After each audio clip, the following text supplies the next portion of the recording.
Magandang buhay mga kaibigan. Naritong muli ang inyong matinikatang musikero channel upang magbahagi na naman ng kaalaman sa larangan ng matematika. Bilang panimula, ito ngayon ang ating sesyon. Ito ang ating magiging diskusyon. Differential Calculus, Limits of a Function, Part 2. Illustrative Examples of L'Hospital's Rule and Factoring Method. Pero bago tayo magsimula, bago ang lahat, kung pwede lang, kung maaari lamang po, paki-subscribe na muna ng ating channel, paki-press ng bell button at ng like button nang sa gayon ay lagi kayong updated sa aming mga videos. Ngayon naman ay maaari na nating simulan ang ating programa, ang ating sesyon. Ang panimula, ito ang ating unang halimbawa. Limit of a function x squared minus 1 all over x squared plus 3x minus 4 as x approaches to 1. Paki-evaluate lamang. At ito ngayon ang ating solusyon. Bilang panimula, we need to substitute the value of x which is actually equal to 1. Ibig sabihin niya, lahat ng x ng ating given, papalitan lamang natin ng value na equal to 1 sapagkat ang x is equal to 1. Limit of a function, papansinin natin 1 square minus 1 all over 1 square plus 3 times 1 minus 4. Bakit? Kasi lahat ng x napalitan natin ng 1 from our given function x square minus 1 over x square plus 3x minus 4. Sa numerator natin, 1 square minus 1. Ang 1 kapag ating in-square is 1. 1 minus 1, 0. Sa ating denominator, 1 square plus 3 times 1 minus 4, ang ating kasagutan, 0 pa rin. Kapag nakakuha tayo ng 0 sa numerator at 0 din ang ating denominator, ang ibig sabihin niya ng ating sagot is indeterminate. Ibig sabihin, hindi pa yan ang sagot na inaanap natin kung ating i-evaluate ang ating given limit of a function x squared minus 1 all over x squared plus 3x minus 1. Ibig sabihin, hindi pwede yung ganyang proseso na basta lamang tayo magkakaroon ng substitution process na kung saan ang value ng x is equal to 1. Actually, meron tayong dalawang method sa paghahanap ng limit ng ating given function. Para sa unang method, ito ang tinatawag nating factoring method sa paghahanap ng limits of a function. Kailangan muna nating i-recall ang mga natutunan natin sa factoring process. Ang una nating natutunan nung nag-aaral pa tayo ng algebra pare-pareho, trinomial with distinct factors for the denominator ang ating gagamitin. Ang ibig sabihin niyan, the trial and error method na ginagamit nating type of factoring. Pangalawang kailangan nating ma-recall, difference of two squares. Yan ang ating gagamitin para sa factoring process ng ating numerator na x squared minus 1. Limit of a function now, x squared minus 1 all over x squared plus 3x minus 4. Ano nga ba ang mga factors ng x squared minus 1? Nabanggit kanina na ang gagamitin natin sa ating numerator, difference of two squares. I think ang mga factors ng x squared minus 1 are x plus 1 and x minus 1. How about sa denominator naman? Anong proseso ang ating gagamitin? Anong type of factoring ang pwede dyan? I think the trial and error method o ang tinatawag nating trinomial with distinct factors or our denominator. Kung yan ay ating bibigyan ng kasagutan at i-apply ang factoring process, ito na ngayon ang ating solusyon. Ang x squared minus 1 ay na-factor nating x plus 1 times x minus 1. Ang x squared plus 3x minus 4 naman, ang mga factors nito are x plus 4 and x minus 1. Kung saan kapag ating minultiply ang x plus 1 at ang x minus 1, babalik lamang tayo sa ating original form na x squared minus 1.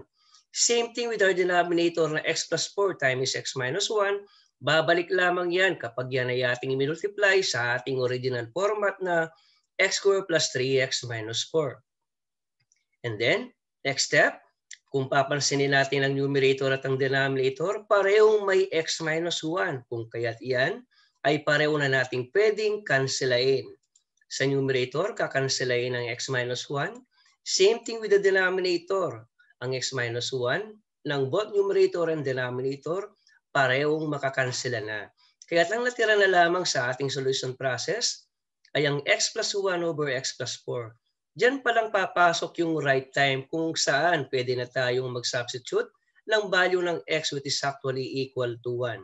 Kung kaya't ang ating solution process ngayon para sa ating numerator is 1 plus 1 dahil value ng x is 1. And then with the denominator is 1 plus 4 dahil ang value ng x is equal to 1. Finally, we have 2 over 5. Thus, the limit of our given function x squared minus 1 over x squared plus 3x minus 4 as x approaches to 1 is simply equal to 2 over 5. 2 over 5 ang ating sagot sa ating given problem. Ngayon naman, paano naman ang method B na tinatawag nating L'Hospital rule? Bakit nga ba kailangan pa natin gamitin yan? Dumarating kasi yung time sa tao na minsan nakakaranas ng mental block. Paano kung nakalimutan mo ang iyong kaalaman regarding about factoring, just like the trinomial with distinct factors and the difference of two squares? Paano kung nakalimutan mo ang proseso? Kung paano ba mag-factor gamit ang trinomial with distinct factors o kaya ng difference of two squares. Dito ngayon papasok ang L'Hospital rule which is actually our method B. Kumbaga, ito yung ating pang-troubleshooting during the licensure examination ng engineering. The limit of a function x squared minus 1 over x squared plus 3x minus 4 as x approaches to 1. So paano ba ang ating gagawin sa prosesong ito? Sa proseso na gamit ang L'Hospital rule. Una sa lahat, ang ating numerator, kailangan nating hanapan niya ng derivative. Ano nga ba ang derivative ng x squared minus 1 kapag yan ay ating inanapan ng derivative? So we need to differentiate x squared minus 1. 2x is actually the derivative of our numerator na x squared minus 1. Ang derivative ng x squared is 2x at ang derivative ng 1 is 0. Kaya 2x is the derivative of our numerator. Then, followed by our denominator na x squared plus 3x minus 4. Kailangan din natin yang mahanapan ng derivative. Ano nga ba ang derivative ng ating denominator na x squared plus 3x minus 4? So, anong gagawin natin? Ano ang derivative ng x squared?